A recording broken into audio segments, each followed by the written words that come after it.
Welcome to the M&M Sports Podcast. This is our third episode. This week we have me, Michael Memis. Matt Price could not make it today, so we are joined by Justin Rouzier, filling in for Matt. How you doing, Justin? I'm doing great. Thanks for inviting me in on this one. I appreciate it. Also, first and foremost, happy birthday, Mike. Thank you. Okay, so you you were Matt's first. I'll start off. You were Matt's partner on So You Think You Know Sports. You were upset. Where did it go wrong? You know, there was just some easy ones that we forgot. You know, like one of the categories was home run leaders in 2018, and we missed guys like Trevor Story, Jose Ramirez. You know, some of these like great home run hitters because we were stuck on a lot of guys that we thought had really great years, that had better years, or had worse years than we thought, because it's difficult at times. It's some of the easy ones just get by you. Yeah. There's also an issue with our good friend Cam, as he we gave a right answer. He told us he was wrong. He told us we were wrong and started reading off the other names of the category. And then you realized it. Yeah, and then we realized we were right, but then that took off some of the names, and so we had even more limited options. So I'm gonna give a little of the blame to Cam, but I can't put it all on him. Mm-hmm. Fair enough. Yeah. I mean, you always, after you like I did it first episode. It was against Cal and Taylor. You always think about after, like, oh, the stuff you missed, like, oh, I should have known that. I should have known Khabib was in the same, was the lightweight champion or whatever. And I was like, I should have known that, even though I don't know much about UFC or some other stuff during the time. But it's it's right on the spot, so it's like some all that adrenaline kicking in. Yeah, absolutely. So now you also do Sports Final, do Big Red Faceoff with me, and what else? Do one other one? Yeah, so it's funny. I did a piece on Cornell Hockey for ICTV Reports that's actually going to air on Thursday. Yeah, really. It's super convenient. Yes. I did it on Arthur Mintz, the 32nd year now as the Cornell public address announcer for hockey. So he's really a legend in Atlanta rink. Mm-hmm. So now the men's and women's teams both have had great seasons. The women sadly eliminated, in the fourth and fourth. The men are in the tournament.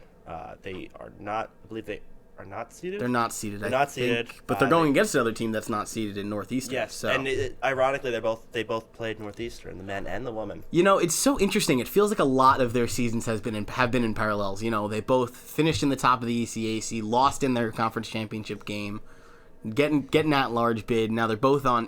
They both going unranked against Northeastern. There's been a weird amount of parallels between these two teams, and hopefully the last parallel is both making it to the Frozen Four. But the men, of course, have a long way to go for that. And hopefully, if it does happen, we can go there in Buffalo. That's correct. We weren't able to go to the women's one because Big Ten Network had had all the rights to it, basically. Now, have you've gone? I know you didn't go to Liner Rink this year. I mean, not Liner Rink. Sorry, Lake Placid this year. Have you gone previous years to Lake Placid? Yeah, so I went. The first year we went actually was when I was producing Big Red Faceoff, which was last year, and we got a chance to go up to Lake Placid, which was an amazing experience. Cornell ended up losing in the semifinals to Princeton, who ended up winning the whole thing, but they still gave us access to cover all three games. Ice time to go. We were allowed to go on the ice for the ceremony and the trophy presentation. So it's really a cool experience, and it's a legendary place. I mean, it is the actual rink where the Miracle on Ice happened. That's one of those things where you can't. It doesn't get much better than that. Yeah, I say, do they have a lot of stuff named after the USA players, like a Mike Urizioni? They have them all. They have them all immortalized on the boards. Not the boards of the rink, but in the sort of like second level of the thing. They have every single name. Like similar to some baseball stadiums also. Do that. So they have all of the Team USA members there. It's named Herb Brooks Arena after the coach. So yeah, they I would say there's quite a bit. Yeah, I mean it's really cool that you get to be part of you get to feel part of history almost. Now you've obviously been around the team for longer than I have. Is this the best men's and women's team you just individually men's and women's team you've seen in your time here at Ithaca? That's a tough one. Last year Cornell was number one in the country. It's at a good chunks of the season. Obviously that was on the back of Matthew Galida's unbelievable freshman season, and obviously you can't. I mean, he had 8 shutouts last year. So I think in terms of talent and production, that might be the best. The last year's team might be the best one, but this team is just as talented, and they seem to get a lot of production top to bottom, and from a lot of young players, like Morgan Barron, Cam Donaldson have really turned into something in their second year. So it's tough. It's one of those things where talent-wise, I'd probably say yes, but when you compare it to where they've been in the past, last year was a great regular season, and they fell in the conference tournament and then immediately in the NCAA tournament, even as a 1 seed. So I guess going into it, maybe last year's team was better, and you've seen a couple other teams that have gone, far in the tournament. But it's amazing that their consistency is unreal. They're one of only, I believe, 4 teams that have now made it to 3 straight. Excuse me, one of 6 teams that have made it to 3 straight NCAA tournaments, and you're talking about the likes of like Ohio State, St. Cloud, Minnesota Duluth. So they've really put themselves up there in the past couple of years as an upper echelon team that's almost expected at this point to make it to the NCAA tournament. I'm surprised there's so few, because it seems like there's always the same. I mean, I don't follow as much. It seems like it's always the same teams in these tournaments. Like you got the teams you got Minnesota, you got teams up in Boston. Usually, like it seems like that. But I was surprised that there's that few, but that's very impressive. Mm-hmm. They haven't made it past. I don't think the quarterfinals in a while, but hopefully they can. Obviously, I don't know if you would agree with the sentiment that I have. I feel like the men's team has more depth overall, and the women's team has more just like top line like talent. Like when you got Maddie Mills, Chris O'Neill, kind of people names that stand out more. Obviously, the men still have like people that stand out, but not. It just seems a little more like depth-based. I see what you're saying. Yeah. That was one of the biggest issues I talked about on Big Red this past weekend, is that there isn't that balance that, as you mentioned, they get so much scoring from the top, from O'Neill and Mills, and even if you look at them compared to some of the greats, like Lauren Gable, who won Player of the Year, had something like 63 points, and I don't think Mills or O'Neill topped 40 this year. So it's amazing that we say that it's a lot of top-line production, but it's also a very defensive-based team, and sometimes it's hard to... The stats don't jump out at you as much for defensive teams. What you really got to look at is some of the saves Marlene Bois knows how to make. She's had games where she's only had to make 9 saves, 12 saves. You compare it to Galida, who's got to, at times make 35, 40 saves. You don't see that as much as Marlene Boisano. They are such a defensively sound team, no matter who's out there, that it's unreal. So it's hard to quantify that. I think the women's team obviously maybe doesn't have the talent that jumps out to you outside of those two, but I feel like they're more of a fundamentally sound, structurally sound team, to where the players are interchangeable, but the system and the mentality that Coach Doug Dara puts on them is felt throughout. Yeah, and they're also losing some, like the seniors that are leaving are also kind of like, where's the depth behind their first line in terms of second line. So that'll be interesting to see who steps up next year, how that all plays out. But obviously, like, you can say that every year for a lot of stuff, and then you always have that some person that steps up. Right. Who knows? The next Maddie Mills could be around the corner. Cornell is always a top 10 in terms of recruiting, because they have such there's so many people that go for the prestige of going to an Ivy League. I mean, you look at the field in the men's side, and there's no other Ivy Leagues that are even close, except for Harvard. That's always in there. So there's always going to be good players that want to come to Cornell. Those that are focused maybe a little more on actually getting a degree and being able to play high level hockey at the same time. So there's going to be some new players. Last year,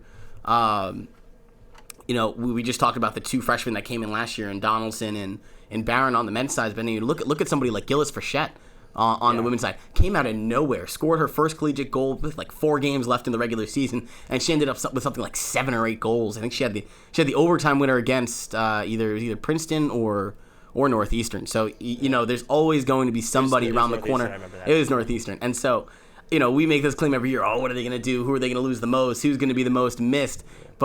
And every single season they go, yeah, we deal with this every single year. So I don't think either coach is too worried about that. I say another guy who came out of nowhere was Noah Ball for the men. He literally had more points in the post than in that whole tournament than he did in the entire regular season, which is insane. You rarely see that. And I was like, who is when I heard him getting all this stuff, I was like, who is this guy? Have we just not been paying enough attention that we haven't mentioned him? But it's like, no, because he has only had a few points all year.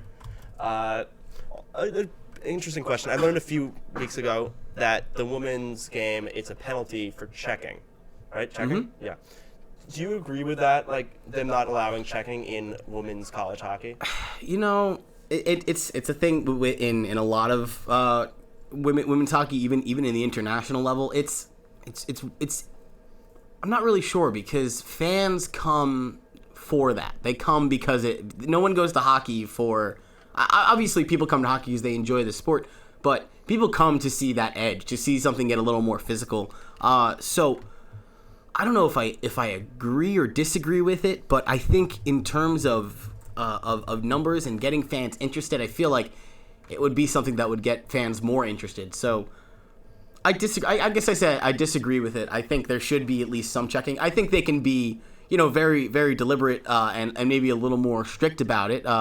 Sort of like how in college football they're much stricter about targeting and throwing people out of the game. Yeah. I completely understand that. If you want to put a rule out there, and I actually thought this was a rule at least on the men's side, if you actually drop the gloves, you will get ejected from the game. There's no 5-minute fighting penalty in men's college hockey. If there's roughing penalties and you can push and shove somebody, and I saw Bo Sterrett throw somebody to the ground a couple weeks ago from Union. But if you drop the gloves on the men's side, you can you get immediately thrown out of the game. So I think with the women's side, if you want to be a little more strict about it and say, well, if we call you for roughing or boarding or anything like that, you can up the penalty. Yeah. If you really want to keep it out there, but I don't understand why there's no checking allowed, because it's a big part of the game. It's a big part of getting puck possession, of playing defense, of the forecheck. So it feels like an outdated, not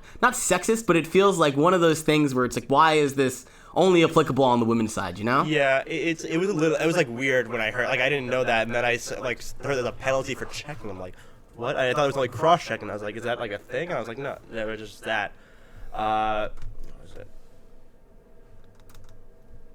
So it is kind of strange. It's definitely one of those things you don't realize, because you don't think about it as much until you kind of look at it and say, wait a second, they're not hitting each other. Like, this is something's missing. It looks like they're playing good, clean hockey. Well, they have to. Yeah, of course, and it's a little weirder kind of game. With that way, it's a little bit more, offense. It'll be a little more offense based. I get trying to protect them especially because they're not getting paid yet. And, right. I mean, as far as we know, but it's not. I don't think it's bad as hockey, as basketball or football at all. So, and even obviously in the professional leagues, you're not going to make as much as in any other leagues, but you still have money in case like that injury ruins your career. You still have a little bit of money back up. If you get injured for your career in college, you're kind of screwed. I mean, obviously, Cornell Hockey is not as bad. You have Ivy League education, but if you're from some school that's not as big in academics and just like more athletics, you're in trouble. And that I get them protecting them in all sports. But again, if you're going to protect them, then why is it just on the women's side? Why are the men allowed to go around and beating the hell out of each other? I definitely think they should both allow checking. Obviously, having some just like how the college football does it, where the targeting thing, like some little more stricter penalties to say, like, even though it sometimes like seems a little bit harsh, it does. I feel like it does protect the players a little more. Right. It actually makes them student athletes. They're really it's putting you're not again. Schools are not paying them. They're paying for their scholarship, but they're not paying them money. They're not investing anything in them. So they put emphasis on keeping players safe, because it would just look like a bad reputation, because they're trying to establish that line between athlete and student athlete, and I think that's fine. I actually think it's a great thing for the NCAA, and it's good for lengthening these players' careers if they're not getting as beat up in college and they're learning how to play the right way. Anyone who's been thrown out of a game for targeting in college is going to be way more cognizant of that now, and I think it's the same thing in hockey. You don't give them the opportunity to fight, but I think checking it'd be like making college football flag football. You know what I mean? No tackling. It's a huge part of the game. Pro Bowl version, yeah. A two-hand touch game. Yeah, no. I just because you've been doing Big Red Faceoff for a while, has a debater ever gotten 0 wins? Because I'm right now at 0 wins, and I'm a little worried I may end up with 0. This is the first time a host has ever actually decided winners. Okay, so it was only last semester, this semester. Yeah, okay. so Tessa is the first host to do that. That is specific to her. I don't know how so long then- that's going to last, but for my first 2 years, I was a debater all of fall of 2016 and spring of 2017. And we didn't have winners and losers. You just debated and ended it. Okay. Yeah, we just debated and ended it. So that's Tessa Moore's What thing. if I like written like No, okay, so you it's were just not- a first year thing. I'd be like a record book, like first person to go win. I literally have been winless on this entire ICTV because I also lost in So You Think You Know Sports in overtime. Oh, man. So it's hopefully I'm also doing I See Your Town later. Hopefully I win that, but I'm probably not going to. So we'll see what happens. You're gonna get a W somewhere, Mike. I'll get it You have somewhere. a lot of time I'm ahead of you at this school. I'm sure next year at So You Think You Know Sports, I'll definitely make it past the first round. We just had to face a defending champ, so that was That's rough. That's rough. Yeah, but we fought them tough, so that was good. So now moving to another college sport. How's your bracket doing? You know, it's kind of funny. It's a little embarrassing. I actually forgot to do my bracket. Oh my I God. completely just didn't think about it. Somebody sent me one at like 2:00 in the morning. My roommate and I were just up and we were talking about we were just watching SportsCenter. And he goes, "Oh yeah, I got to make a bracket for our friends." And he made it and he sent it to me at like 2:00 in the morning. And then and that was on like Wednesday, and the tournament started on Thursday. And at that point, I just forgot. I was like, man, I wonder when he's going to send me that bracket. And he already had. So I just kind of dropped the ball on it. But you know, it's funny. I almost like not having a bracket because now I don't have to root for a team. I can just root for something to happen. I tweeted out, I was like, the best part, I'm upset I don't have a bracket, but I could just sit as a fan and enjoy the end of that Duke UCF game with no ramifications. I didn't have to sit there thinking about quaking in my boots about my bracket being completely busted. I was just like, come on, something happened. So it gives me more opportunity to root for upsets and root for. I always say when I have no dog in a fight, and I don't really have I don't have a favorite college basketball team. I don't root for one team to win. I root for something to happen. So I almost am always rooting for the team that's down. So I was rooting hard for Iowa a couple of days ago. That was a great. I was rooting for UCF. I just root for something to happen. Buzzer beaters. Anybody coming from behind, I'm all for it. Definitely, I love seeing the excitement. Definitely, I do that like basketball. Something like the Knicks sucks, so I do that in any other game I watch. Now, are you going to fill out the second chance bracket? I know I think ESPN's doing it for this. You pick every Sweet 16 on. Are you going to plan to do that just so? Yeah, that might be fun. I still like having a bracket. It gives you some sort of satisfaction because it's really interesting. This field is probably the return to normalcy. It's almost like not a lot of huge. All the top 3 seeds are in. All the top four seeds are in, I believe. No, I think Kansas lost to Auburn. Kansas was a 4 seed. The top seeds were. I meant the top 3, or top 12, I guess. Top 3 in each the top 3 on each side. Yeah, the 4 1 seeds are still in. Michigan, Tennessee as the 2 seeds are still in. So Kentucky, Michigan State. Yeah. So you're right. Except for the only differences in the bracket in terms of favorites are Auburn, who's coming in as a 5 seed against UNC, and Oregon, who is playing Virginia, I believe. Yeah, they're playing Virginia. So it's really interesting. It's the average. It's that rule that things always sort of come to an average. This is the year where things seem to return to normalcy in terms of the NCAA bracket, which makes a lot of sense considering last year we got the first 16 seed beating a 1 seed and a final and an 11 seed in the final 4, and it's. Now all of a sudden, I mean, the 1 seeds were also down in those first games. I know Virginia was. I think UNC was at one point. And it was interesting. Now that Duke came close. The Duke UCF game was so far, I believe, the game of the tournament. I mean, there was I think it's LSU Maryland game was pretty good with the buzzer beater, or the one that like 2 seconds left. This felt like the game of the tournament so far. Obviously, anything can happen. There could be something crazy. Like Oregon could win the next week. It could be crazy.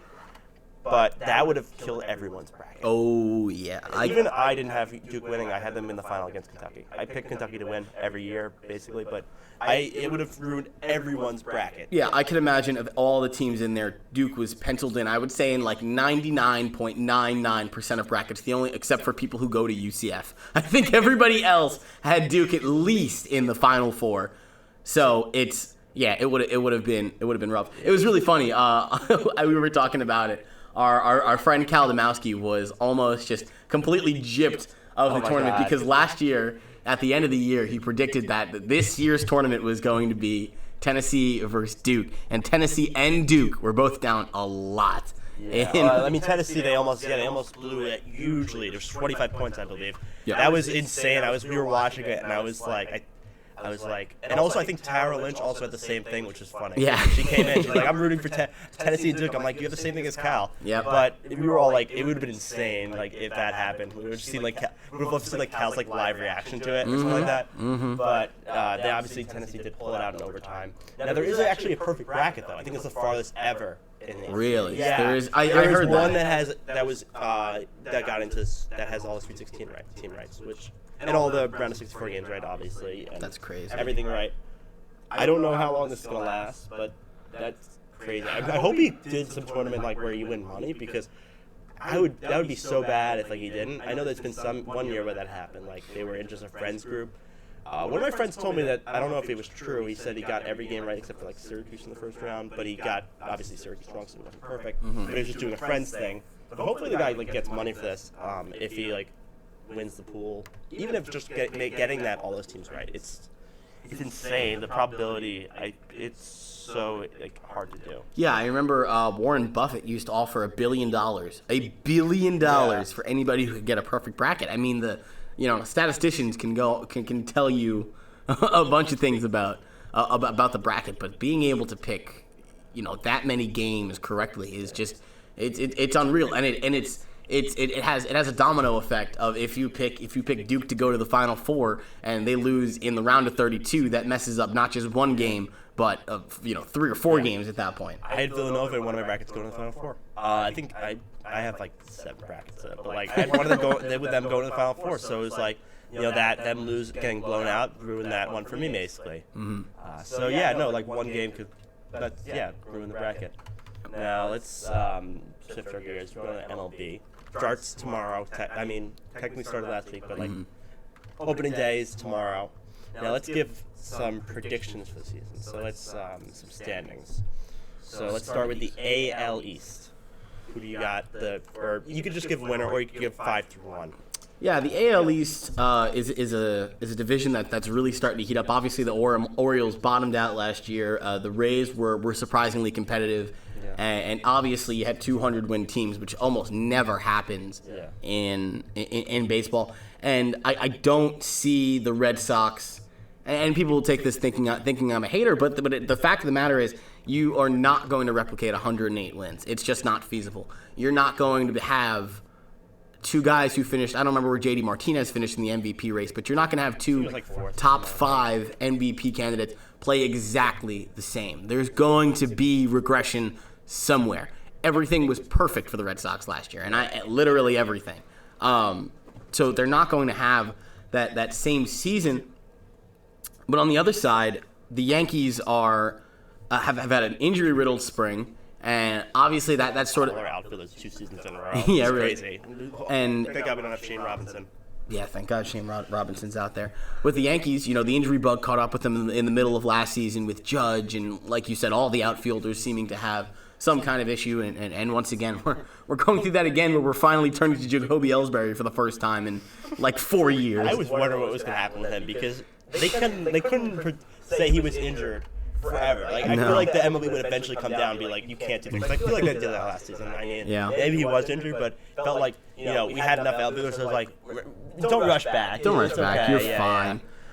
So in terms of predictions, it's a tough one. It's really a toss-up between those two. I mean, they were the 2 best teams in baseball last year, but I think I'm going to give a slight edge to the Red Sox simply because I don't think the Yankees are going to be able to replicate the power numbers that they claim that Judge and Gardner say they're going to blow that record out of the water. Which, if you think about it, considering how long Aaron Judge was out, and the fact that Gary Sanchez had a completely down year the whole season. Exactly. Now Luke Voigt's another guy that you can say there's no way he's going to have that same clip. Spencer, There's no way he's not going to have that same clip where he's hitting a home run every 10 at bats.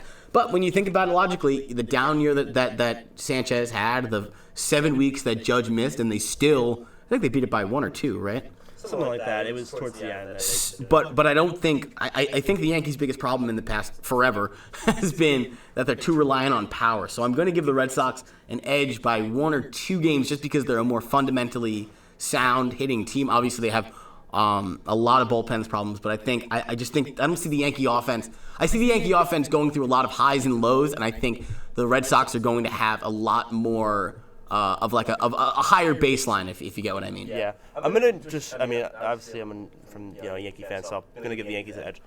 First off, the Red Sox bullpen. Although it sounds like Cora may be using weekly starters in the bullpen. Like he said, Price may be available in the bullpen, even though he's the fifth starter. So I don't know what's happening with that. Obviously someone could step up. They don't have Kimbrel, they don't have Kelly, but someone will step up. Only reason I'm giving the Yankees the edge is they were atrocious with runners in scoring position last year. If they could just become maybe average, they're going to score so much more runs. And I don't know. They also improved a little bit in the rotation. Although they have Severino's injured, that's not great. They improved a little bit in the bullpen.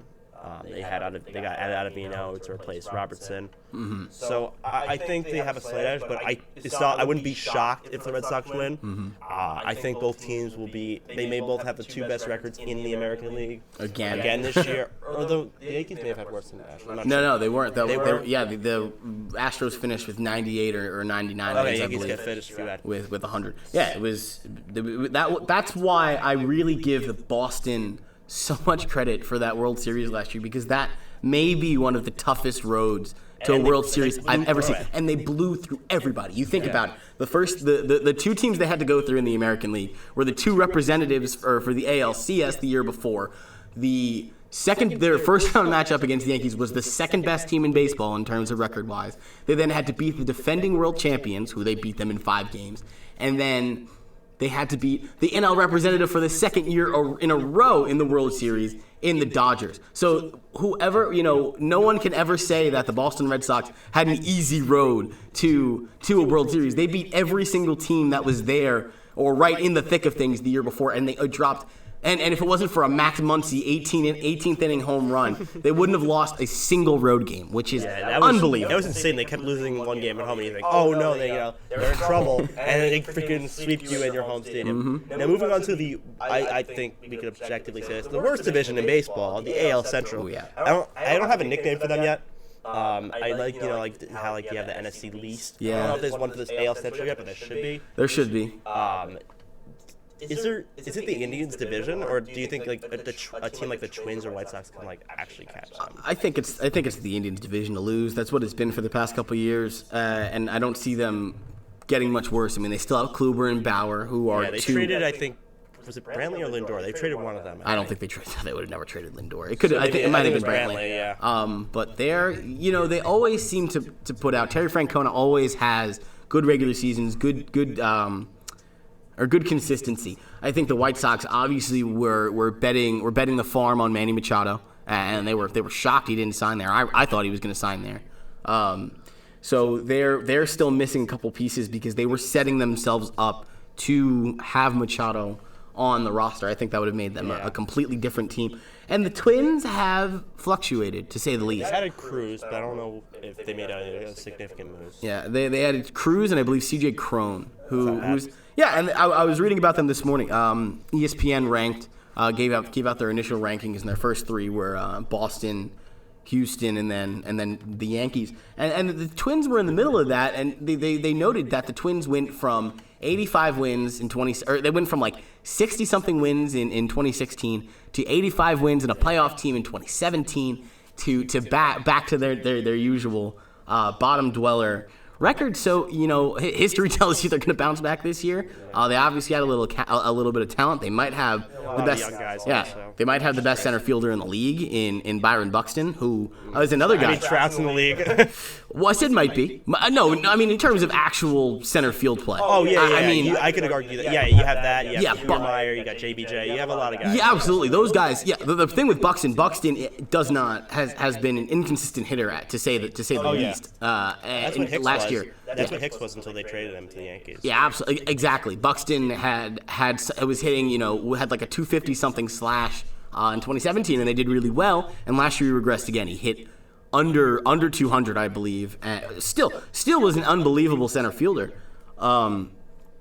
But he is going to be the make or break player for them. So I think the Twins might have, if they get off to a good start, if they're in it at the All-Star break, I think they're a fan base that's been wanting so much. I think if they're in it, the All-Star break, they'll be buyers at the deadline, and maybe give themselves a chance. But for right now, it's the Indians division to lose. Yeah, I mean the White Sox and Fuse may be up there because they do have a lot of young talent. They're one of those teams that just had, like, along with the Blue Jays and the Padres, so much prospects.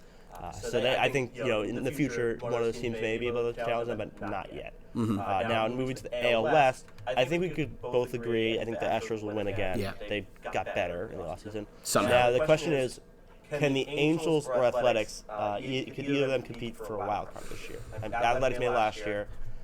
Angels didn't. They were like around 500. So do you think either of those teams really can compete for it? Yeah, they're the teams you always kind of want to pick. You don't really trust anybody in the Central outside of the Indians, as we just talked about. So of course it's possible. I think those are going to be the three teams. Obviously, it was a race between Seattle and Oakland last year for that second wild card spot behind the Yankees.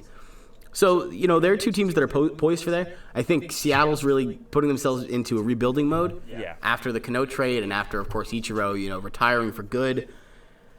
All the other teams, the Rangers are still sort of bottom dwellers. They might make some noise, but we've been waiting for it for so long. Outside of that one season, we've all wanted to see Mike Trout in the playoffs. And it hasn't happened. And so I don't know if I can trust them again. On the flip side, Bob Melvin, the manager for the Athletics, is a 3-time manager of the year.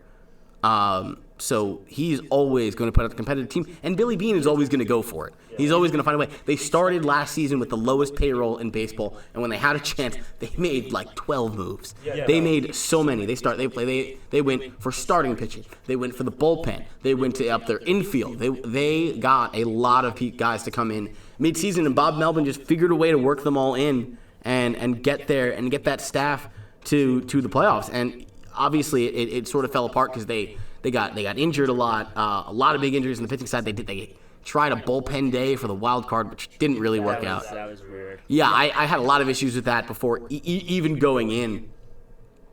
Simply for the fact of you can't expect 9 guys to have it every single day, and when you add the pressure of a win or go home game, it's one of those where it seems like, as my professor puts it, you put a hammer in somebody's hand and they think everything's a nail.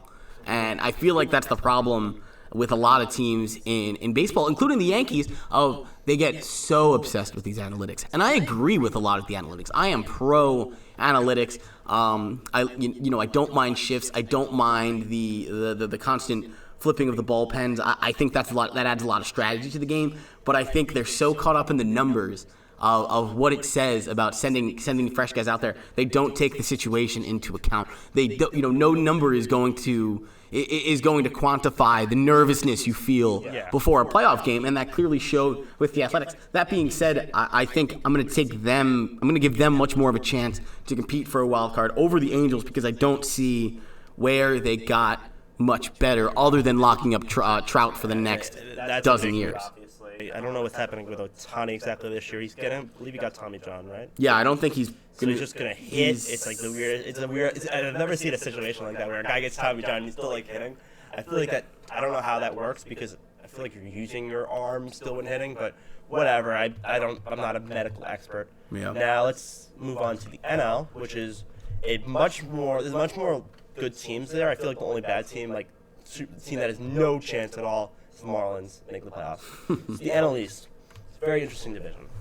It really is, and you could say it's the most competitive in baseball right now. Obviously, Bryce Harper changes the power dynamic a lot, of course, but we didn't have a great season last year, and when you look at the Nationals as a whole, they seem, compared to what they put on the field in 2018, I want to say they're better.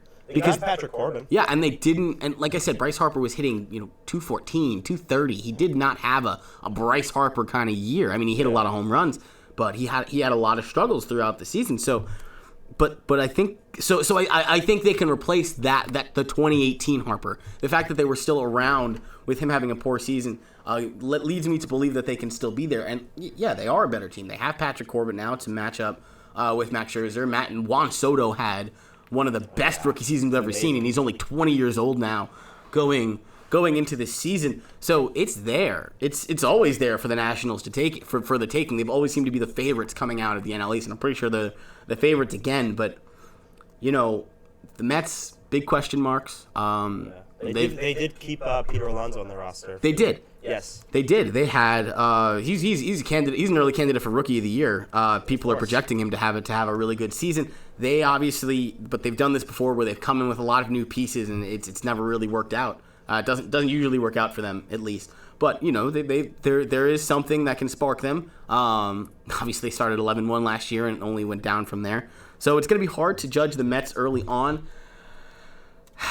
It's a tough one. The Phillies the same thing. With Bryce Harper, how good are they now? They obviously added a lot of other guys also besides Harper. They did, but what's interesting? They never had a talent problem last year. You hear this story about the Phillies? About with Carlos Santana? Yeah. With Carlos Santana, if you didn't hear, he once walked into the Phillies clubhouse during a game, the last regular season games, where and obviously they were out of the playoffs at that point, but they were still. There was a missing chemistry there because he walks into the Phillies clubhouse and during a game there's players playing Fortnite and he just came in with a bat and destroyed the TV.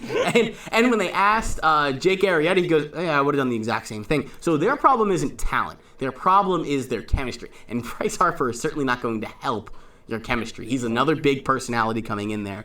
They've got a lot of great players. You're talking about Herrera and Rhys Hoskins and Arrieta at the top flight and Nola, exact. Thank you. Up there for a pitching staff. So they're up there. But who's my favorite team in the NL East? The Braves. The Braves. I am a big fan of the Braves. Move, it seems so underrated. Like they didn't send him. It wasn't much money. The guy won MVP 2-3 years ago. It wasn't that long ago that he was probably one of the best, if not the best hitter in the major leagues. Right. So. They and you can only imagine how much better Ronald Acuna Jr. is going to get. He is So much young talent in that division. So much young talent in that division. It is so. I think Ronald Acuna Jr.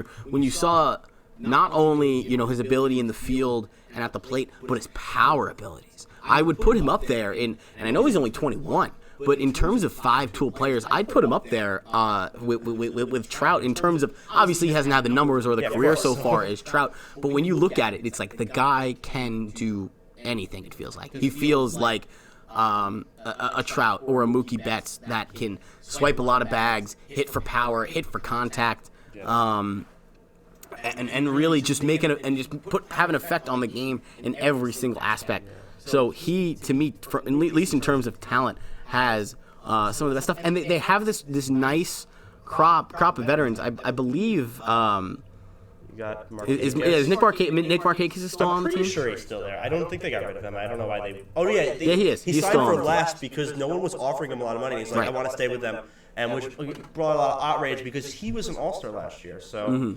Right, you look at it. They got Freeman still.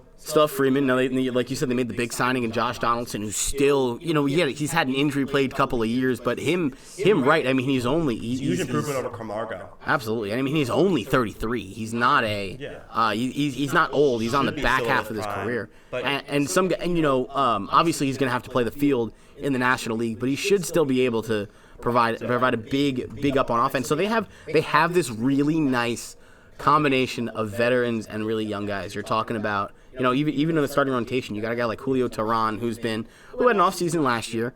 Obviously not the ace of that staff anymore, but Foltynewicz, and Kevin Gausman was a midseason move to sort of complement the guys. They have Darren O'Day, who's one of the. I love watching him pitch with the sidearm. Yeah, I think the last sidearmers in the game. This division's very interesting. I don't know who's going to win it. It's so, you never know. I don't think the Mets are going to. They have the great starting pitchers, but their health is always a problem. They're old. There are a lot of older guys still. And feels like they're sort of in the middle. Like they're not there yet. They've made a lot of really good moves, but not enough to put them over the edge. They have a lot. They have a few good young guys. I think with also the Phillies, I think McCutchen will definitely help with the locker room. I think he's a great leader. I love McCutchen. Robertson may help as well, although he's not one of the most outspoken guys, but I think those veteran presence may help the locker room. Now, who do you got actually winning the division though? Do you have the Braves? Yeah, I'm gonna go with the Braves in this one. I think it's there for them to take. Like I said, the Nationals never seem to put it together on the field. for a full season. I think it's there. The Phillies, I'm still concerned about the chemistry and the sort of who are they as a team? I guess what is the the issues with those chemistry, are they going to be fixed? Because obviously they have all the talent on the field, especially now with Harper, but how is he going to fit into that? And what is their identity going to be as a team? The Braves haven't figured it out. They're young, they're hungry, they've got great mix. Yeah, a great mix of veterans and young talent. They play the field phenomenally. And I think they're sort of like the Red Sox in where they may not have outstanding power numbers, but it feels like 1 to 9, they just have a solid hitter coming in. I agree with that. I do also have the Braves also. I know a lot. I think the most popular pick is the Phillies, but I do think the Braves added enough to prevent the Phillies from catching up. Because the Phillies did end up with a losing record last year. They just struggled at the end, really badly. They were up there all the way until the end. That's what I'm saying. That's why I still have concerns. Yeah, now moving on to the NL Central. Interesting division. Last year, the Cubs did not win the division. They lost to the Brewers in a playoff. In a playoff for the division. Yeah, right. And there was a playoff. That was insane. That was insane. The Cardinals, they added Goldschmidt. The Reds, they got rid of Homer Bailey finally, and they got Puig back. Homer Bailey was so bad. And the Pirates, 2 no-hitters though. Pirates had Alex Cobb. I don't know how much they added significantly, but they still have a chance. It's a very interesting division. Here. Now, who would you say do you think there's a team that will rise above, or would it just be like a mosh pit until the end? I think it's always that division is always a mosh pit. In my opinion, the Pirates always seem to have themselves at least in the race or close. Yeah. Going into the middle of the season. I mean, you looked at this last year. You were talking about the Cardinals, the Cubs, the Pirates, and the Brewers all being in the mix in July, which Corey Dickerson was huge for the Pirates last year. Yeah, so there was a lot. Obviously, the Pirates fell off at the end, but I think it's always going to be a mosh pit. But it's another one. I think the Cardinals didn't have a very Cardinals-esque season. They're usually much more fundamental, usually a lot more less sloppy. They were a sloppy team last year. When they had their interim manager, they did play much better. I kept saying he should win Manager of the Year if they win the wild card, if they make the wild card, but they didn't, obviously. Right. And I don't know if there are rules against interim manager. I don't think there are. But he didn't coach all season, so I guess that would hurt him in voting. But they were really good. I think it was Terry Lavello. I don't know what his name is, honestly. But it's a very interesting division. So who do you have winning? I would say that the Brewers are probably the favorite, and I think that they definitely should be the favorite. But again, I think the magic just might run out a little bit. I think they had a lot of great things happen for them in their bullpen, and a lot of great moves that just seem to work out for them. I don't see that happening again. So, and I see the Cubs as a team that has put themselves constantly gone for it, and now have sort of fallen backwards, that I think they might just start reeling. So I think the Cardinals have a shot. I mean, they weren't so far out of it. They were only 7.5 games out at the end of last season. So I think 7 wins isn't a huge thing. They were an 88-win team with a lot of these problems, with a lot of these sort of like with an unrefined product. So I think Paul Goldschmidt is to me one of the most overlooked guys and one of the most underrated guys in the league because he played in Arizona for so long. He's going to be on a big market team now. I think he's going to have a huge season, and I think the Cardinals are going to come out with this one. Yeah, I think I could see 3 teams from this division representing the National League.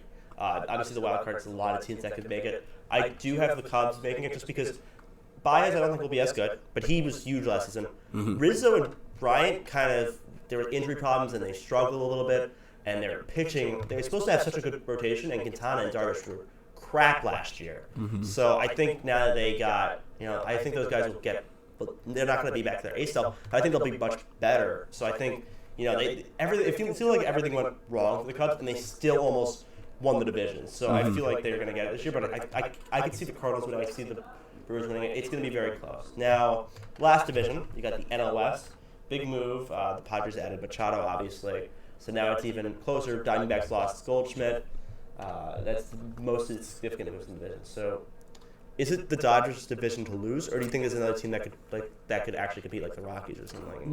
When you have as much when you put as much money into a team as the Dodgers do, it's always their division to lose because you're like, well, you pay the most money, so you should have the best players. And of course, they have extreme depth. We saw it in back-to-back World Series now, so it's hard to. And they didn't get much worse, I want to say. They're about as good as they always seem to be in the past couple of years, but there's always questions about how they play in the playoffs and Kershaw and his health, and it's the same questions, and it seems like every single time they seem to make it at least through the National League, so it feels like it's always their division to have. The Padres, again, they always seem to be, it feels like every single year everybody says they're on the up and up, but then they're never up, so again, they're like, oh, here come the Padres, but it feels like that's been the same chant for the past 5 years, so I don't see them having the same that jump that everybody's expecting. San Francisco is in not cap hell, but in financial hell right now with some of the big contracts that they're paying. They're so old, and they're paying so many guys now. You look at the McCutchen, the money they're still paying from the McCutchen deal and Longoria. And I think was injured, although he was really good when the few games he pitched last season, but. Right. Yeah, he's in trouble. Now, Bumgarner, I think, is probably going to be the biggest name on the trading block come July 31st. I think he is. Do you think Posey also will? I don't know. He's still young. The thing is, he's still young, but also Bumgarner is also. Yeah, they still have a lot of money invested into Buster Posey, I believe. Yeah, I believe he signed like a 10-year contract a couple of years ago. Maybe. So. I'm not sure. And the Rockies, it feels like they've lost a couple of pieces. Obviously, DJ LeMahieu was maybe not doesn't look like the biggest loss, but feels like he was somewhere that was such a plug and play guy and was always putting up really good. I mean, he had a batting title a couple years ago. A survey. I forget who did it. It was somewhere on the Athletic that they had who's the most underrated player, and LeMahieu got a few votes for that. Mm-hmm. So obviously, and overrated the most was Harper, obviously, and Trout got also a lot of votes for most underrated because he's just so good. But people always just seem to forget that. A big piece, and it'll be interesting to see how they fill in that gap. So yeah, I think I'm going to go with the Dodgers just because it doesn't feel like any other team stands out incredibly. No, So now let's do some quick award predictions. So you got each league gets an award. So first, American League MVP. American League MVP. Obviously, Trout's going to be up there. Judge, if he has a full season, looks like he's about to have an even. He looks like he's going to be really good. Obviously, with that new two-strike approach that everybody's been raving about, has helped him a lot. So it seems like he's going to become the well-rounded hitter that everybody projected him to be. That being said, I don't know if he's going to be the favorite to win the MVP. I wouldn't be surprised if JD Martinez had another great year. But to be totally honest with you, I think the guy who I think was up there and should have received a couple more votes is Jose Ramirez. I think he's still like you said, he's completely underlooked. He had an unbelievable clip. I think he had almost 30 home runs in the first half of the season. Yeah, it was unbelievable. I had never seen that kind of a first half, and he didn't really stop. That was the thing that gave him trouble. It's not that he hit a bad second half of the season. It's like, how do you replicate it? Unless you expected him to hit 60 home runs. No way. It's unbelievable. Almost did it, but yeah, it's hard to do. It's very interesting. Last year I was so off. I picked Brian Dozier. I also picked the Twins to win the division. Yeah, no, that was pretty bad. I'm gonna go this year with Alex Bregman. Ooh, good pick. He played obviously the Astros had a lot of guys, but he was the best player on the Astros last year. He was up there in MVP voting, and I think he's so young that I think it's only one of his third season in MLB, something like that. Yeah. So he's gonna take a massive leap, and I think that'll be big. But I could see it's always like. It's going to be. It's not like there's a clear-cut guy now. I believe. Who was it? I think Jose Altuve was the guy who called it. He said Bregman is going to. He's going to give. Yeah. He's the one that said Bregman's going to win the MVP. So I think it's going to be really interesting.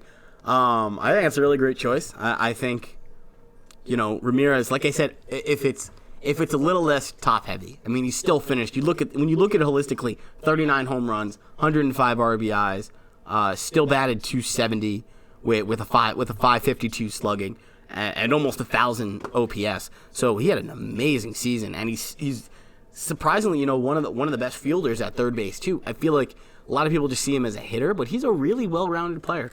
So I could see either of those guys winning. Yeah. It's now who do you have a prediction for the NL MVP? That's he also was last year's winner, but also he may regress. We don't know. Yeah, I think Paul Goldschmidt. I already touched on him a bit. I think he's going to have not a breakout year because he's had an amazing couple of years, but I think he's finally going to be in the spotlight. He's finally going to be. They made the playoffs a couple of years, but I think on a big market team, in probably one of the most talented teams he's been on, I think he's going to stand out, and I give him. He's my favorite right now. Yeah, I mean it's tough to choose. I also love Goldschmidt. I probably would also pick him, especially because I do, I do think they'll make the playoffs, probably as a wild card, or maybe win the division. So I do also. I always like Goldschmidt winning every year. And if the Reds if the Reds are good this year, Votto could also, because he was second 2 years ago, so I could see Votto also getting some. Votto is a lot of people will argue is probably one of the in terms of his knowledge is probably the best hitter, one of the best hitters we've ever seen. He'll be a great analyst after he retires. He knows so much. He knows so much about the game, and he sort of like JD Martinez found himself. Was a great hitter before, but analytics only made his career better. Definitely, he's a guy who found something and is now sort of touched into the in the fountain of youth and is now had this second half of his career, or maybe he's not. Everything doesn't fire as fast. He's not as it's not as much raw talent, but he has so much baseball knowledge that you're right. He's going to play. He's going to bat over 300. He's gonna still hit 20, 25 home runs. He's going to walk close to 100 times. So yeah, it's I think that would also be maybe more of a sleeper pick, but yeah. Yeah. Now you have the Cy Young. Last year it was Blake Snell and Jake DeGrom. Who do you have for each of those winners? So for the AL, it's tough. There always seems to be big injuries. Chris Sale feels like Chris Sale was the front runner until he got injured. And Chris Sale, surprisingly, he's probably the best pitcher in the game that's never won a Cy Young. He is, which is crazy to think. So I think if all is healthy, it's going to be Chris Sale. But honestly, Blake Snell feels like he was just getting started, and it never seemed like Blake Snell had a bad game. And I know it might be a little cheating to go to guy going back to back, but I can see Blake Snell taking it again. It's not too common for people to go back to back, so it's not crazy to say that. Bad to say that. I'd say I think I'd go with Sale this year as long as he doesn't get injured. He was the leader until he got injured. Then it was like he doesn't even qualify for some of these stats, so it's like you couldn't give it to him really. Right. Now the NL is more interesting. My pick is Aaron Nola. He's so young. He got third last year, I believe. He's on the Phillies, so he's going to be in the spotlight this year now that they have Harper. So, and he has Arrieta as a mentor. I think it's just the cards are right for him to win the NL Cy Young. Yeah, I think the same could be said for Patrick Corbin on the Nationals. Pitching alongside Max Scherzer, who is of course I think the odds-on favorite himself, clearly. So it's kind of an easy pick. The guys had three Cy Youngs. I am going to go with, if he stays healthy, I think the guy that might have the nastiest stuff in all of baseball is Noah Syndergaard. And I've always wanted to see a full season out of Noah Syndergaard because the guy's stuff is just electric. Yeah. It's unbelievable. And he's, again, like you said, the Mets are in that, they're like one off season away. If this is the start of Noah Syndergaard, balling out, I think it's going to be this year. So my picks would either be Corbin or Syndergaard. So again, I think I'm probably going to say I think Corbin's going to win it. If not, Scherzer. But I think if all goes right, Noah Syndergaard is going to be up there, at least in the top three, if we get a full season of them. But that's a big if. That's it. Another guy actually, which is surprisingly he never won a Cy Young. Madison Bumgarner never won one. His stats in the regular season are good, but they're not. He's much better in the postseason. It's not as impressive. His best ERA in the season was .274, which is pretty good. But also, it was the same time Kershaw was pitching and Scherzer was pitching. So, yeah, final award. The rest of them, obviously there's a lot of other awards, but the other kind of I believe important one, Rookie of the Year. Obviously, we don't know some guys called up. Last year I picked Lewis Brinson because I had no clue who was going to win it. That was pretty bad pick. But you obviously got a lot of young guys this year starting out in the league. So actually, let's start with the NL because there are a lot of it seems like a lot of more guys that are contenders for this. So who would you put as the odds-on favorite for this? You should start with the NL? Yeah, NL, because I feel like it's just more of intriguing. They just have more guys. Yeah, we talked about Peter Alonso already a lot. There's also, I think, a guy that's sort of gone underrated because of how good the Nationals have been in the past couple of years with sort of grooming talent that is their own. Harper obviously went off. Juan Soto had a great season last year. I think Victor Robles is up there. That's a good one. And he didn't get his chance last year. He was injured a lot, and so and he did get some MLB playing time. So it feels like he has that nice. He's not going to have like a full rookie season like a lot of players do. He's had enough big league experience, and he's already sort of gone through a couple of things, and now he's a year older. Where he was from last year, from last year, because he was one of the guys people were projecting to be really good last year, and obviously he fell off. So I think if all goes right for him, Victor Robles is going to be the guy. Yeah, I'd go with, it's obviously some guy may not even be in the majors right now. I'm gonna go with Fernando Tatis Jr.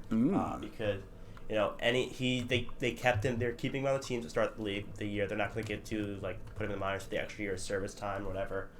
So he's number 2 prospect in baseball, and that Padres team, they have some good hitters, but I think he could definitely be towards the middle of the lineup, just a few games in, because they don't have a lot of guys outside of Machado, Hosmer, right? So and Myers. So it'd be I have Tatis. Alonso's obviously a great candidate. Victor Robles. It'll be interesting to see what happens. Right now for the AL, I'm trying to actually think of anyone in the AL right now. I guess, yeah. Is there really anyone in the AL that is the big rookie right now? Outside of Vlad Guerrero Jr. There's Eloy Jimenez, but I think they've signed. Right, he's on the roster now. So yeah, they signed that'll be a little more. I don't think I think it's too early to make a prediction, honestly, for that. Just because there's no one really up that we could say. Yeah, there's so many. Obviously, the Vlad Jr. thing is so complicated with when the Blue Jays are going to bring him up and when they're with all the contract situations, which is one of the burning issues that people say needs to be changed finally, and really should be changed. But it's hard to pick anybody else but Vlad Guerrero if he gets the right opportunity to play. Yeah. I think other than that, I think he is the odds-on favorite. But obviously, Eloy Jimenez already signing a contract before he's even played a day in the big games, big leagues. Is is already putting a lot of pressure on the guy. They're already investing a lot of money in this guy. So, will he rise up to that? I think. I think that's the big question. But Vlad Guerrero Jr. just seems like he is ready to just take the league by storm really quickly. No, it seems he's gonna be very exciting to watch. I wonder if he's gonna be very. It'd be interesting if he has the pitch selection of his father, where he just hits it off the ground for home runs. I would love to see that. That was also Nelson Cruz did that. He didn't do the bad pitches, but he swung from his knees. It was very exciting. Now another interesting thing. I found this. I think is one of the people quote tweeted it that I follow. Jeremy Frank. He did a poll with the best player in MLB history, and the finals were actually Mike Trout against Babe Ruth, and Trout won it. There was a total of 3,824 votes. Trout got 53%. Wow. So they had it. He said it sorted by regions in terms of years. Are you surprised by that? That especially because Trout's not huge marketable name. Also that so many people know him also. So are you surprised that Trout won over Ruth? No, I'm really not. Just because of current biases. Obviously, people see Mike Trout now. The people voting on that didn't watch Babe Ruth in Yeah. in the 1920s, so it's hard. It doesn't surprise me. It tells me there's a lot of uninformed baseball opinions out there. Yeah, to be totally honest. I mean, by the end of Trout's career, maybe we can say that. Yeah, right. But it's also so. I always say when there's always the GOAT conversation, it is so hard to compare eras because it's just there's different rules, different amount of teams, different players, competition. It's just really hard. When obviously it's a huge on those hot take shows, it's always fun to debate it, but it's so hard to compare. Right, but you forget that people call Shohei, they call Shohei Ohtani the new Babe Ruth. Yeah, the guy, yeah. Exactly. The modern day Babe Ruth. So when people say that just sort of as a phrase, but they forget that the origin of that Babe Ruth was would have gone to the Hall of Fame as a pitcher or a hitter. If he did either one, he would have been a Hall of Famer just by itself. And obviously he was one of the greats in both. Obviously he didn't have as long a pitching career as he did a hitting career, but that was the time. You pitch for a while, and then all of a sudden you realize you can't do both as you get a little bit older. And then he turned into for the first half of the history of baseball as the most dominant home run hitter, and he did it 30 years before anybody was hitting 30 home runs a year. So what Trout's doing right now in terms of forwarding the game and being a five-tool player and being, arguably the best at all five of those tools is unprecedented. Don't get me wrong. Yeah. And there's parts of his game that seem to be improving every single year. But you also have to remember that if he never played... Let me ask you this. Do you think if he retired today, which obviously he's not, do you think he'd go into the Hall of Fame? Oh, yeah, he would. Right now? Yeah, he won MVP. He was MVP, just like, let me compare. Sandy Koufax. He only had, I think, 5 or 6 years where he was one of the best pitchers in the league. He made the Hall of Fame. Trout's definitely going to. He was, MVP top. He almost won the MVP. He got first place votes for Miguel Cabrera when Miguel Cabrera won the Triple Crown. Right. That's how insane it is. Like, I think he won MVP, I believe, 2 times. Yes. So I think he's always in the top 5. He'll definitely make it in because also if you write the history of the MLB, you're going to include Mike Trout. Yeah, you're right. You are totally right. His arrival onto the scene is huge for baseball. But if he never played another game of baseball, let's say didn't play it all this season, or this was his last season, he's not going to have the same kind of numbers comparable to Ruth. So it's hard to put the GOAT conversation on somebody who's only had, at this point, what you'd expect is half of his career, or with all the money that they just gave him, you'd hope is the first half, not even the first half of his career, that he's getting to that point. But it tells me, obviously, that people can see. It doesn't surprise me at all that the poll went that way because you can obviously see Mike Trout now, and it's hard to go back and watch video of Babe Ruth. A, it's hard to find, and B, it's just not the same. But nobody is. I'm not gonna say nobody. People are obviously surprised at the things Mike Trout can do, but what Ruth was doing in his time in a dead ball era. Trout came out of an era where things have been on the rise, where athletes have becoming better and better. He is a product of what the last 20 years of really all professional sports have been, of getting better at strength training and having a more, having a well-rounded base and being better athletes, starting earlier and all of that. He is the product of that. Babe Ruth was something that nobody had seen at his era, and they didn't see again for another 30 years. So that's where I draw the line of who's of the GOAT conversation. Yeah, I mean, I remember seeing something where it's like showing the home run, like most, I think it was top something of all time, and it showed like the leaders over from 19th century to now, and you just see like it's like 100 something, and then like you see Ruth come on, and he's like by the time his career is over, he's like double of anyone. It's like ridiculous. Now shifting from baseball, there's some pretty interesting stories happening this week. First, Michael Avenatti. The most known for being the lawyer of Stormy Daniels. He tweeted that he's going to disclose a scandal involving Nike, and then I think a few minutes later there was a report that he was arrested on federal charges of fraud and extortion of Nike.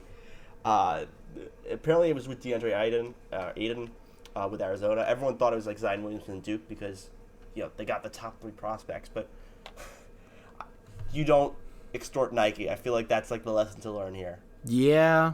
There's you can't make a claim like that and then expect everybody to just kind of sit and wait for you. And especially with an organization like Nike where they have so many lawyers on their side, you knew that they were that the first thing they were going to do is try to find dirt on somebody else, because that's how you invalidate somebody's claim. When you put and it's unfortunate in today's society, but when you sort of tarnish somebody's reputation, you give them less credibility, and that's what happened in this situation. And it's unfortunate, but very curious to know how this will play out. Yeah. Now, next story, you got Conor McGregor. He said he retired, although he said that 2 years ago also, 2016. And it was right after he went on like a late night. I think it was late night or late night, whatever. I think it was Jimmy. It was the Tonight Show with Jimmy Fallon. Tonight Show, okay. And basically said like they're negotiating for the next match, but then he said he was retiring on Twitter later, and now apparently he's reported he's under an investigation for sexual assault. So that's also another insane story, like what came out of nowhere. Right, and you wonder what the correlation is there. If there is any, it may just be a coincidence. Exactly. If there is any, what is the correlation? Did he retire because he knew this was going to happen? Did he want to beat them to the punch? Did he want to change the narrative around him? Who knows? It's hard to know at this point, but considering what happened in 2016 where he said, I'm going to retire young, and then we see him a month later fighting Nate Diaz, I wonder if he is going to let this sort of wash over and whatever it may be, so he can avoid any kind of sanction to the UFC. Yeah. Right now he's he can't get banned or anything because he just retired. So if he goes through everything as just representing himself and not having someone like the UFC behind him, I'm curious to know if that's sort of going to be, if that's the big play. If he takes a year, let's say, to handle this and go to court and take whatever sentence is handed down to him and then go back into the UFC. I'm very curious to know if that is because, like you said, it has nothing, and that has nothing to do with the sexual assault thing. I mean, obviously it does. They'll let him back in, though. They let Greg Hardy fight. Right. But what I'm saying is now there could be a lot of different reasons. I only say this because he said he's retired before and not meant it. And he is only 30 years old. So, again, they may not be correlated at all. One may not do to the other, but from the outside, at least from my perspective, it seems like he didn't want the two things to be intertwined. And at this point, he said it. And Dana White said it in a statement when he heard about Conor retiring, is this guy doesn't need the money anymore. He's made it. He's set for life. He has a very successful whiskey in Ireland. So this guy doesn't need the UFC as much as the UFC needs him, and I understand, I don't care what age you are. I'm always in favor of guys saying, yeah, I think I'm going to stop getting punched in the face for a living. And I'm like, yeah, that's probably the smartest career choice you've ever made. So, again, I don't know if the two things are correlated, but if they are, I sort of understand the thought process behind it. Yeah, doing like a kind of like trying to distract from it, because if he knew it was coming out, like, they try to change the narrative so that people are talking not about the investigation, but the fact that he retired. Although I think it didn't really wasn't that successful. Right. The third thing, not as much of a weird coincidence or possible coincidence. A turkey vulture crashed into Stephen A. Smith's Bristol office yesterday. Man, they sadly didn't get a video though of it trashing him, but like they had like pictures and stuff. And it was funny, and people kept saying, because it was like it had red hair, people thought it was Skip Bayless going into his office. That was his former debate thing, but that was I found that hilarious. Just like, especially because I don't think he was pretty high up, and they just crashed through his office, and he doesn't spend much time in Bristol either. He's mostly in LA and New York. Yeah, really. That's why it's kind of funny. That was just funny. So now moving on to the NBA, Devin Booker scored 58 points. Suns only scored 92, so he scored most of their points. And he was going to score 6. He was going to go for 60. Jazz were up like 20 or something. They fouled. Ray Spalding got a rebound off a missed free throw, and they fouled him from getting 60. Do you think do you like teams doing that, or do you think like just let him go for it? Even though they could have just dribbled the clock out. There was like 20 seconds left, so it wasn't like, I don't know. Do you think they should have done that, or are you like? I'm gonna quote Jalen Rose on this one. or to paraphrase Jalen Rose, if you don't want him getting 60, don't let him get 59. Jalen Rose had 82 scored. That's the fact of the matter. Don't sit and act all high and mighty like, oh, we're going to stop this guy from getting 60 by just kind of some underhanded thing. If in the last 20 seconds he wants to go for 60 and you want to be all over him or you want to foul him to make him shoot free throws to get it, be my guest. But I don't understand the mentality of not letting a guy show you up that bad. What's the difference? You're talking about 2 points here. And why are such like why are these round numbers so important? What's the difference? Is it going to be a different team dynamic or a different thing reported on SportsCenter if Devin Booker scored 61 instead of 58 or 60 instead of 58? I don't know how many players have scored how many players have scored had 2 games of 60 or more points. Maybe that's it. It could be. I don't know, but I don't understand. It's not going to look the optics aren't going to look better because he scored 58 instead of 60. I'm sorry. And the fact is they won the game by 30. What you clearly that game plan worked. You let the guy just go off. It's a very, not I want to say solid, but it's a very common thing in basketball of one guy not being able to carry the load, and very clearly nobody else could carry the load. Not a single player scored in double digits other than Devin Booker, and it's the first time he has a record all to himself now. He's the first guy to score 50 points in a game and have nobody, first guy to score 50 points in a game and have his team lose by 30. So that's a record that he probably didn't want or never expected to get. But here it is. Suns don't have much. There's not much around them, and like they've sucked at drafting since they drafted Booker. Like it's been, Dragon Bender's still on the team, but like he was supposed to be the next Porzingis. At least Markkanen, like he was also called that, and at least Markkanen's like showing a similar game. Like Bender's just a complete bust. Mm-hmm. Now, just a few more things. So the Saints seems like they got a little bit of maybe a little happy. They made a rule that you could review interference now, pass interference now. I'm calling it the Sean Payton rule. Maybe it could be called the Nickel Roby-Coleman rule. I'm not sure, but Yeah. So that was passed yesterday. Were you surprised that it actually happened? I am surprised it actually happened. I'm surprised it was implemented so fast and sort of with, I didn't read up entirely, but is it like hockey where there's some sort of ramification for getting those wrong? Because I can see the NFL putting a lot of issue on pace of play if all of a sudden you're going to have coaches spending, you would imagine with how many pass interference calls we see, or no calls for that matter, which are also allowed to be challenged, if now in a game where you'd hope, at least in a good chunk of games, you don't get a challenge, I think now it's going to, it may double from again, I don't have the numbers in front of me and the details in front of me, but the number is going to spike now. And you think about it, a standard replay takes 2 to 3 minutes, and now you're talking about plays where you could be splitting hairs. It's not always clean cut, and coaches aren't going to challenge things that are always clean cut. They always will challenge things, even if they're not as egregious. So now you're talking about calls that are going to take 5-6 minutes because there's so many aspects of pass interference. There's the right to the ball, and there's obviously looking back at the ball and where your hands are, and sort of what's allowed, because the fact of the matter is the NFL rulebook gives both players equal right to the ball. Yeah, and it's a lot of referees' discretion also for the call, which is a big thing. So what I think is going to happen is I think we're going to get a lot more challenges, but not that many more overrulings, to be totally honest. There's a handful of times the NFL will be transparent and say they missed something or that they got a call wrong, but I feel like what we always say with challenges is that the call on the field matters more than anything.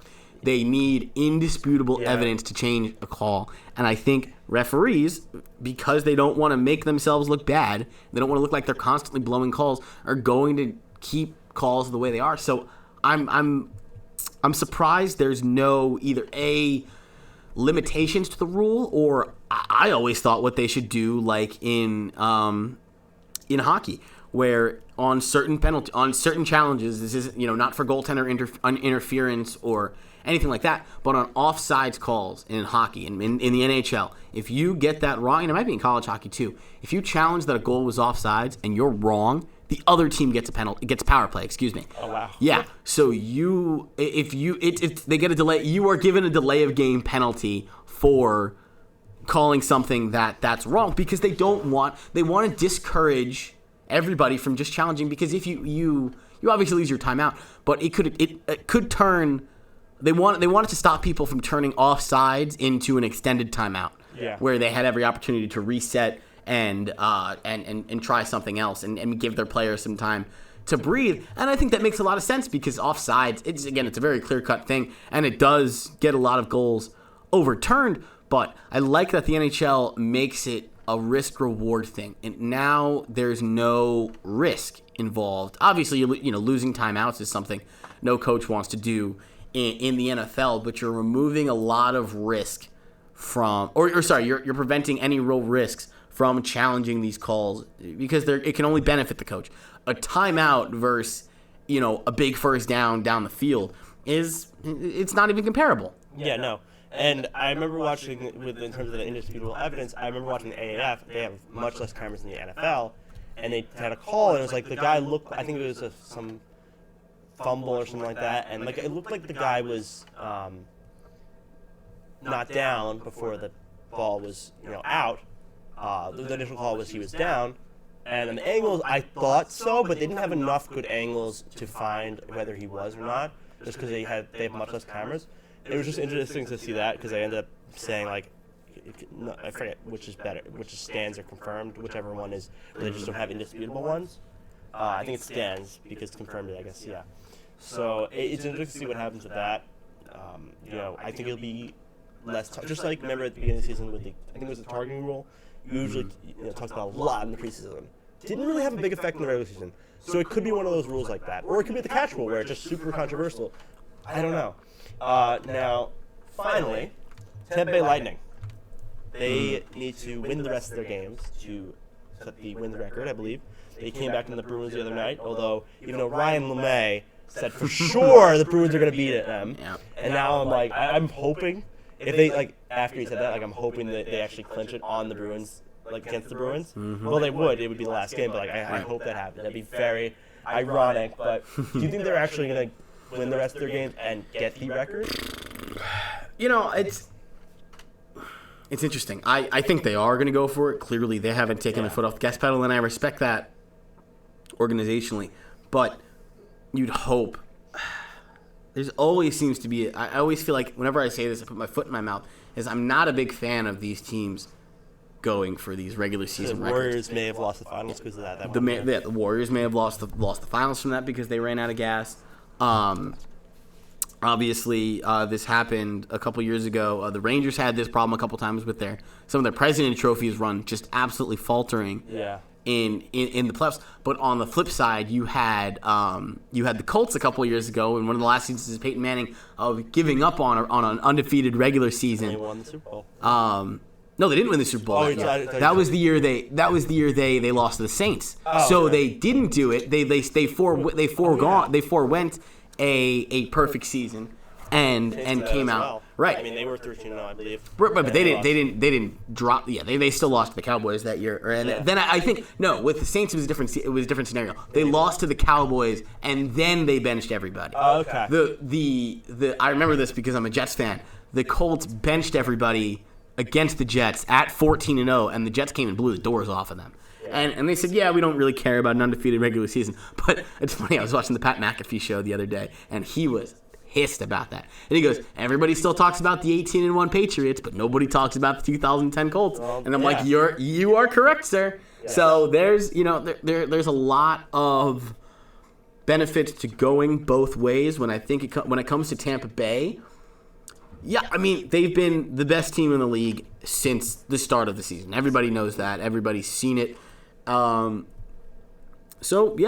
guess going forward is going to put you in the record books, and if that's important for an organization, and it is, and I'm not saying it isn't, but I'm not a big fan of teams going for big regular season records because I think it takes away from what you're going for. You're number one. No team ever in the beginning of a season says, all right, our list of priorities this year, winning well, maybe it's winning the President's Trophy, but it's we're going to win the most games in the regular season ever. No, their goal is we're winning a Stanley Cup. Yeah, we're winning a Lombardi Trophy. Highest in the prize.